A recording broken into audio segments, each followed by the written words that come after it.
Good day everyone, we are the group 3. This video is for educational use only. Our group is allowing our instructor Mr. Roldan Ardinis to use this as an educational material. Thank you.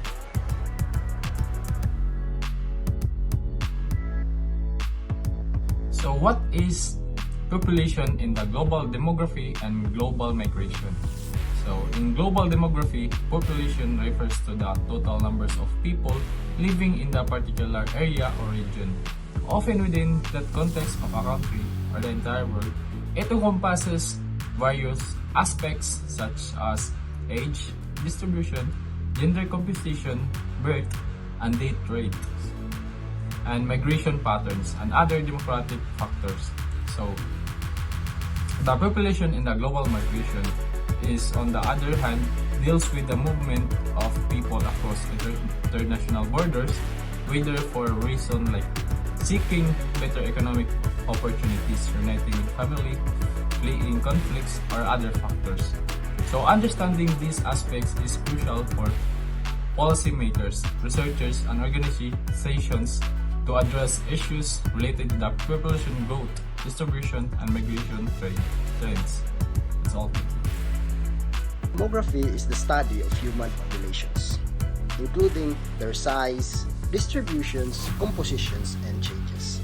Over time, it involves the analysis of statistical data on factors such as birth rates, death rates, migrations, and change structure to provide insights into the characteristics of different populations. Demography plays an important role in many fields, including public health, social policy, urban planning, economics, and environmental studies.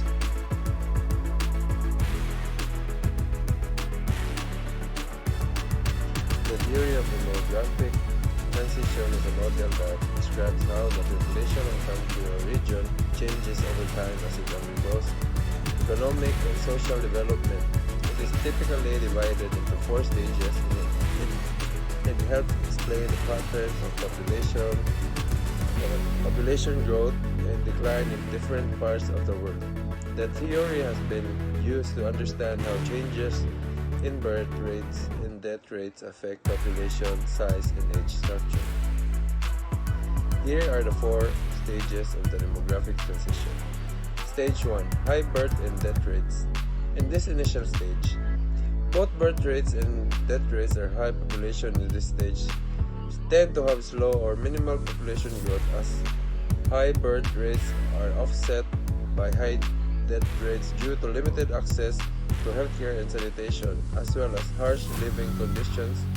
Most pre-industrial societies and some less developed countries are example of stage 1 populations. Next is stage 2. Stage 2 or high birth rates, falling death rates. As a society undergoes economic development and improved healthcare and sanitation, death rates start to decline significantly. However, birth rates often remain high, resulting in a rapid increase in population. Many countries in the process of industrialization, such as those in the 18th and 19th centuries, experience these stages. Stage 3. Falling birth and death rates. In this stage, birth rates begin to decline as societies become more urbanized and economically advanced. Education and access to family planning services increase, leading to a decline in family size. Population growth continues but at a slower pace as birth rates approach death rates. Many developed countries entered this stage in the 20th century. Stage 4 or low birth and death rates. In this final stage, both birth rates and death rates are low, resulting in a near zero population growth or even population decline. This stage is often associated with highly developed and industrialized nations. The population tends to be aging with a larger proportion of elderly people. As fertility rates remain below the replacement level, it is important to note that not all countries follow this demographic transition model exactly, and some may experience variation in timing and pace, depending on factors like government policies, cultural norms, and economic conditions. Additionally, Some regions of the world are still in the early stages of demographic transition, while others have reached the later stages. The theory of demographic transition has implications for global population trends. As countries progress through these stages, their population growth rates can have a significant impact on regional and global demographics. Understanding these transitions is essential for policymakers as it can inform decisions related to healthcare, education, and social services, as well as economic planning and resource allocation. Moreover, the stage a country is in can also influence its demographic dividend. A period of favorable age distribution or potential challenges associated with an aging population. Thank you.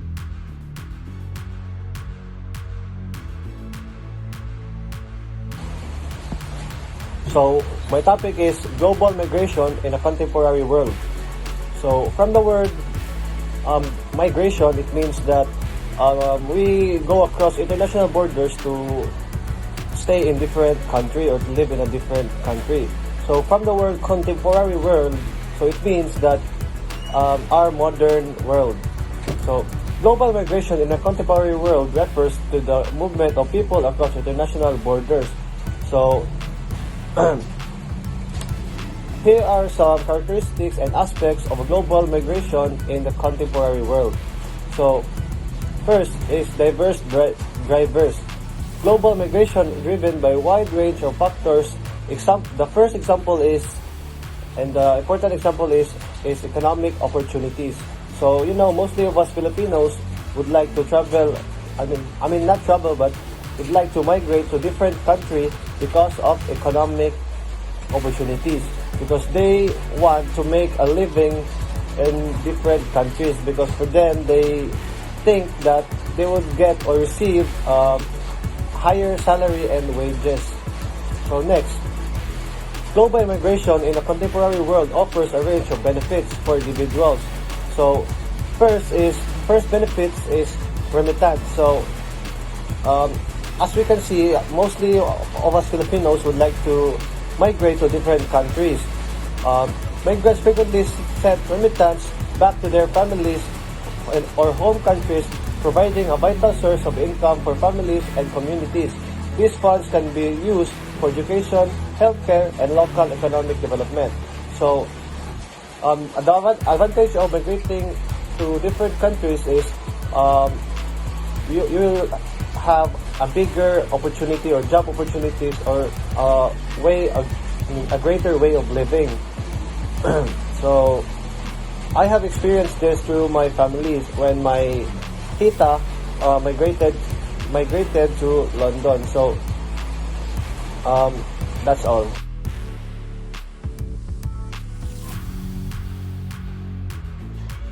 So, global migration involves various forms of movement of people across international borders.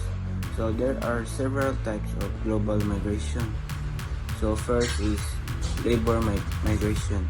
So, labor migration refers to the movement of individuals from one country to another in search of employment and better economic opportunities. So, this type of migration can be temporary or permanent and often involves low-skilled or high-skilled workers. Example is include seasonal agricultural labor, skilled professionals seeking job opportunities abroad, and international guest worker programs. So next is refugee migration. So refugee migration involves the displacement of individuals who are forced to flee their home countries due to persecution, conflict, violence, or human rights abuses. So refugees seek safety and protection in other countries and often require humanitarian assistance. So next is family reunification migration. So family reunification migration allows family members to join or reunite with their relatives who have already settled in other countries. So many countries have family reunification programs that facilitate the migration with spouses, children, parents, and other family members. The goal is to maintain family unity and support social integration. Lastly is asylum seeker migration. So, asylum seeker migration involves individuals who seek refugee in other country and apply for asylum, claiming a well-founded fear of persecution in their home country. So, asylum seekers often undergo a legal process to determine their eligibility for refugee status. So, countries provide protection to asylum seekers while their claims are being assessed. So, these are four broad types of global migration, but it's important to note that migration can take various form of motivation, including educational migration, environmental migration due to natural disasters or climate change, and more. So migration is influenced by a complex interplay of factors including economic, political, social, and environmental conditions, and it has significant implications for both the countries of origin and destination.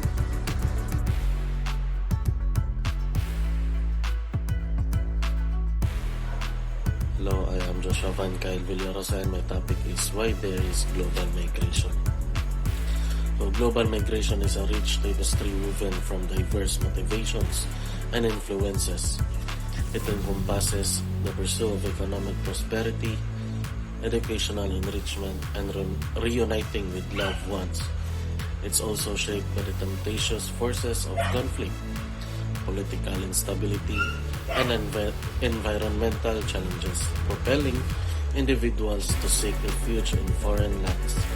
Demographic shifts, the magnetic pull of urban life, and our interconnected world further color this human odyssey. So, legal structures, cultural curiosities, and a yearning for a more vibrant life tapestry all hold steering roles in molding global migration. This intricate dance of drivers created a vibrant mosaic. People embark on these journeys to find work and economic opportunities, to be with family or to pursue education. Others seek sanctuary from conflict, persecution, or human rights violations. Some are compelled to move in response to ravages of climate change, natural disasters, and environmental pressures. Together, these myriad motivations compose the intricate story of global migration. Thank you.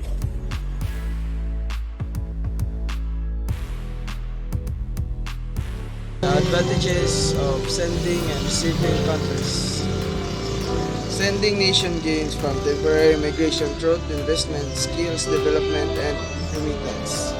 And recipients nation gain from population growth in their prime working age groups and reduce social security responsibilities. That's all. Thank you. What are the disadvantages of the sending and receiving countries? So negative impact on host countries is first is increases in population can put pressure on public services. The second is unemployment may rise if there are unrestricted numbers of incomers. Third is there may be integration difficulties and friction with local people. So that's the disadvantages of receiving and sending countries.